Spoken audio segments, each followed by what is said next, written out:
career officers, non-career officers, these are often taken from the political parties or taken from the public sector or from anywhere. And let me say that nobody is against the appointment of non-career ambassadors. In fact, a number of countries, it's a mixed bag. They appoint non-career and they appoint career officers. But where it is becoming clear that the Nigerian Ministry of Foreign Affairs, is being left out of this appointment. Officers of the ministry, those who have spent the last 20, 25 years of their lives, in the diplomatic service. They've been trained, they've been taken through all kinds of posting in preparation to be able to represent Nigeria credibly well. And just at the peak of their career, they are replaced, by politicians. I'm not too sure that is the right thing to do. In fact, last night I was on another channel and I suggested that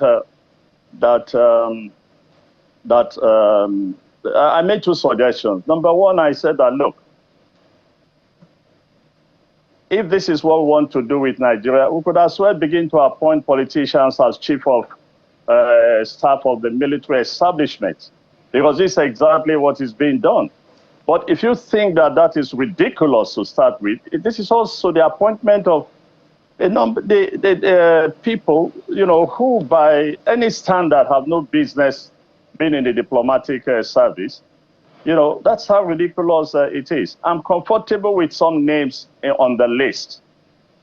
But the truth of the matter is that the bulk of the people on the non-career list, it's a bit, it's a bit disturbing.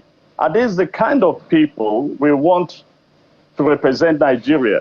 You have people who, if justice has prevailed and if this country has been run properly, and the rules of the game are obeyed, they actually should be cooling their heels in the walls of the prison and not being sent out as ambassadors. You have people who have governed their states.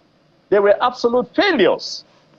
They showed no leadership when they led their states, and the governors who took over from them are struggling to repair the damage they've done to their states. Those are the kind of people you are being rewarded, either because, they have helped you to destroy other political parties and the rest of it. No. Look, as far back as the 1960s, when the diplomatic service was established, those who established the diplomatic service, particularly the Prime Minister, was very clear in his mind about the kind of diplomatic service he wanted for Nigeria. He wanted a very competent foreign service. He wanted an independent foreign service. He wanted officers of the foreign service to be well trained, to be able to compete favorably with their peers all over the world. And the first generation of those recruited into the foreign service, and for a long time, met the criteria until the politicians came and started what they are doing today. And the second point I made was to appeal to the president. I hear there's another list that will come out. I don't know if it's true. I appeal, I beg the president, for goodness sake, for the sake of the officers in the Ministry of Foreign Affairs today, to please ensure that the next list contains no other names but the people from the Ministry of Foreign Affairs. These officers are demoralized. Look, tomorrow somebody will accuse them of being unpatriotic. But the truth of the matter is that they are disappointed after, being prepared. They've gone through, the training and preparing themselves, and at the heights where they are supposed to be appointed.